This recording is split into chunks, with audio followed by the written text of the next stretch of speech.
Hey guys, JJ here with Well-Rounded Living, and today I just wanted to do a quick little video to talk about success at work and generally how to be successful at work. Now, I'm sure you could come up with a lot of different ideas as to what makes you successful. Work harder, produce more,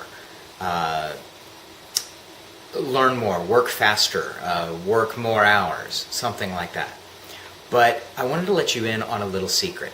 Now, if you are the CEO of a big company or somebody up high like that, it's a little more difficult. There's a whole lot of things you have to do in order to be successful. But if you are just the average American, you go in, you do your 9 to 5, or let's say you work a job that has odd hours. You go in, you do your 4 to midnight or something like that. All you have to do to be successful is do your job. That's it. There's no secret involved. Simply do the job you were hired to do and do it to the best of your ability, and you will be successful. It's funny, when I was a kid, my dad told me that. And at the time, it didn't really make sense. I didn't understand what he meant. Do your job. Obviously, if you're hired to do something, you would do your job. Well, how would that make you successful? And as I got older, I started to notice those around me. And this is from hourly part-time jobs that I had in high school and college to career-type positions that I've had in my adult life. I see people everywhere that simply don't do what they were hired to do. Now, this could mean that your job is to build a bench, for example, and you don't build the bench, you build a chair. Obviously, you are not going to last very long at that job, but all too often I see people doing the equivalent of building the chair when a bench was requested. Similarly, if you are in what people commonly refer to as email hell, and your job is primarily respond to the emails, that's all you need to do. Make sure you categorize every single email and you respond to every single one of them.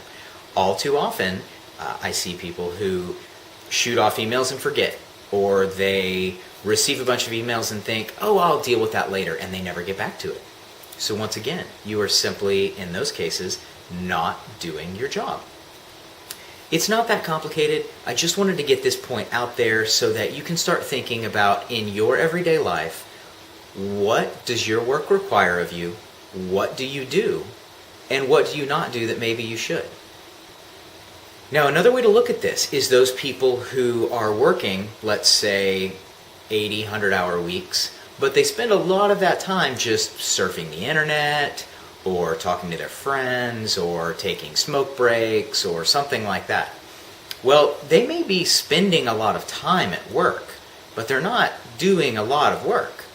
And a lot of the time, those people don't actually end up doing whatever they were hired to do. So they spin their wheels and spin their wheels doing all of this unrelated work. And then they end up not making the boss happy. They may get fired, they may get laid off. And they question why. Well, the reason is simply because you didn't do the job you were hired to do. Now, on the flip side, let's say you are hired into a salary position and 40 hours is the minimum that they expect, 40 plus. Well, if you're one of those people that only works the bare minimum, the 40-hour week, but you do exactly what you were hired to do, you're going to look like a hero, even though you're putting in less time than some of the other people around you. So think about that. Think about how it could relate to your job, to whatever you do in everyday life right now. And hopefully, this new concept of just doing your job to be successful will help. All right, thanks for watching, guys. Check us out over at wellroundedliving.com. Follow us on Facebook or subscribe right here on YouTube. I'll see you next time.